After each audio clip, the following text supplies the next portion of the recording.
Welcome. This is the day after talking Oregon football with the War Duck. And so we played against Stanford. And Stanford's always a team that for some reason gives Oregon fits. Uh, so this is Oregon's first 5-0 start since 2013. And believe it or not, in 2013, Oregon was undefeated. I believe they were 8-0. And Marcus Mariota and the Oregon Ducks played Stanford, and Stanford knocked Oregon off on that game. Stanford has just done that to Oregon over and over again. Always seems to be able to spoil their season, but this time it was not to happen. Oregon weirdly scored the same score as against Colorado. The score was 42-6, the same as last week. Very interesting. However, in this game, Oregon was down 6-0 until the second quarter. Um, and I think it was just inconsistent on their first possession. I think they only had like 4 plays in the first quarter. And then when they got in that second quarter, they got it rolling a little bit, got their first down at like 9 minutes left in the second quarter. After that, it was all Oregon. Once Oregon got rolling, Stanford didn't have an answer, but that ball control, keep Oregon off the field in the first quarter, did what it was supposed to do.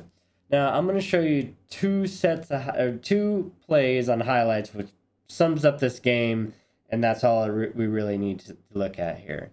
So, Oregon is up 14-0 on this, but this is 4th and 2. But this just sums up this game pretty much to me. And here you go. This is going to be a fake handoff and throw to the tight end, Terrace Ferguson, up top here for the touchdown, putting Oregon up 21-6. Now, Oregon scored 42 straight points.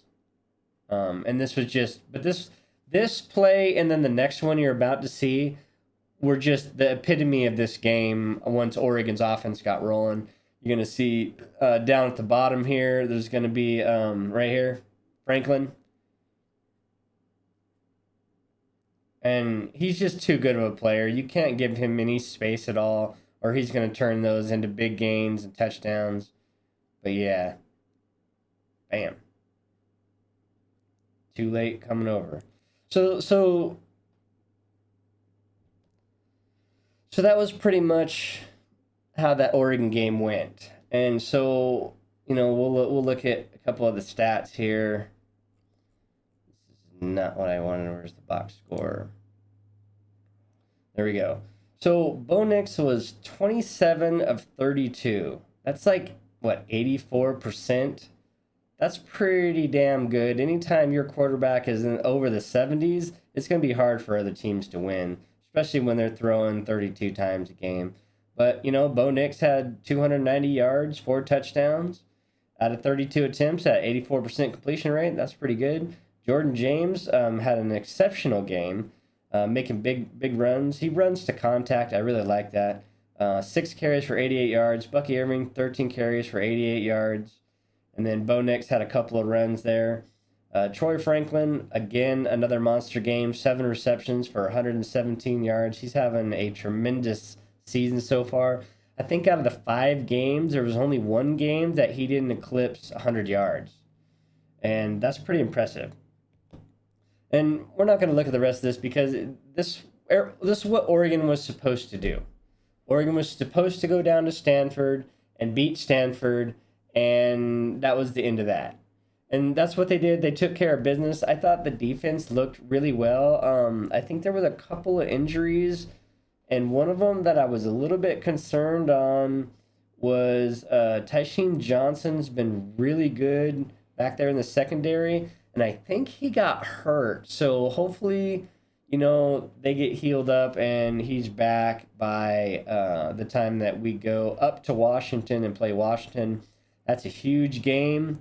But did Arizona show something against Washington that Oregon can use? Because I don't think that that Penix had a touchdown pass in that game. I'm pretty sure that all of their scores were rushing touchdowns. And yeah, so so Penix was 30 of 40 with no touchdowns, no interceptions. So is this a blueprint? Because that score was 31-24. Is this a blueprint that Oregon can use and maybe use to facilitate to slow Washington down long enough for Bo Nix to get a lead? Because I think this game is very much going to come to probably whoever has the ball last type of a thing, unless Oregon can figure out how to slow them down early and keep that pressure up. Otherwise, this game is going to end in a shootout, and I think it's going to be whoever has the ball last at that point. I'm hoping to see a really great game. That is 2 weeks from now. Both teams have a bye week to get rested and prepare, and so that'll be very interesting.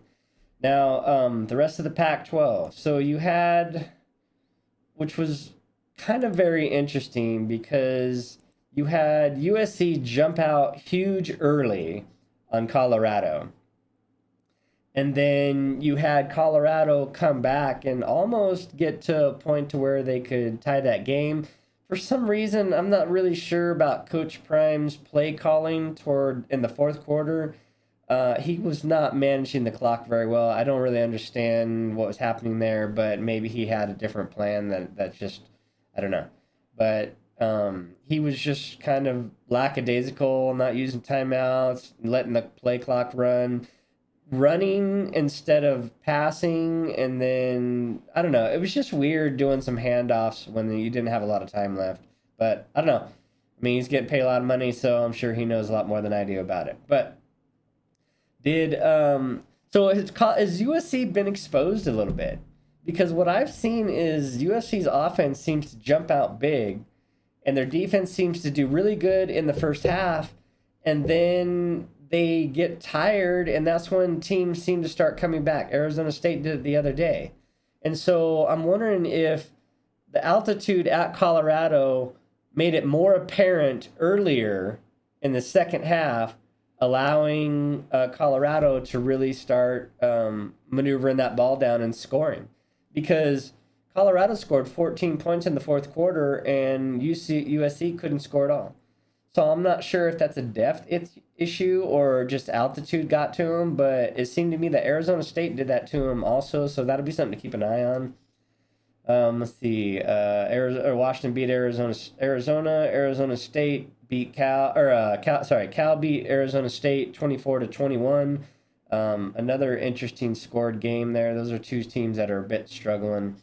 But I thought the biggest upset was Oregon State over Utah. That game wasn't even close. Oregon State handled that game from start to finish, winning 21-7.